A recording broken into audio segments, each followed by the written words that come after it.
Congress leader Dr. Karan Singh, who is also the son of the last ruler of the erstwhile princely state of Jammu and Kashmir, Maharaja Hari Singh, he has now issued a statement saying that the unusually fast decision in Parliament caught us all by surprise. These decisions will have far-reaching effects at many levels.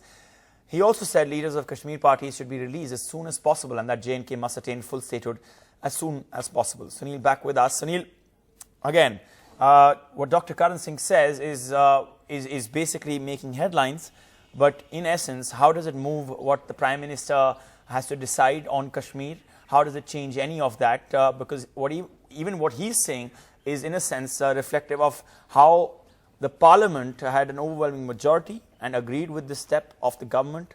But what he's basically saying is that normalcy should return as soon as possible.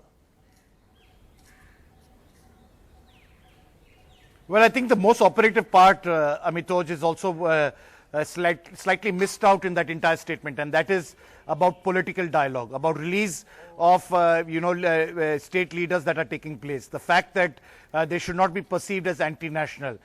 There should not be a disconnect in this entire effort with the people of Jammu and Kashmir, and in particular its political leadership.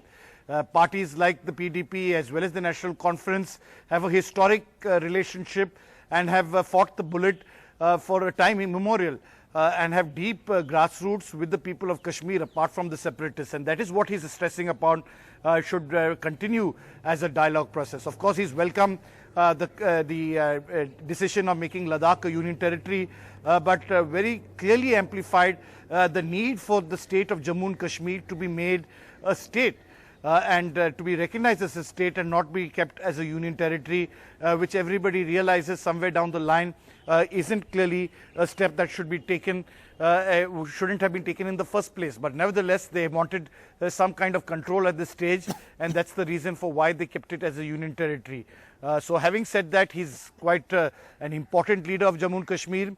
Let's not forget that it was his father and then subsequently him who has been the ruler of Kashmir, who acceded finally to the Union of States by our founding fathers. There is a lot of history with Dr. Karan Singh. He was also one of the youngest cabinet ministers, apart from youngest ruler, and has served in the cabinet of Indira Gandhi, and with him comes a lot of history and a lot of various other cultural, ideological and political aspects of the Kashmir Valley, and his points are clearly something which should not be given a miss, especially during these trying times when the valley continues to remain disconnected with the rest of the country, and people are not being permitted even to enter there given the prevailing curfew and the law and order situation, where people want to continue to monitor the situation and not allow anybody to get a handle in terms of creating a problem in that region.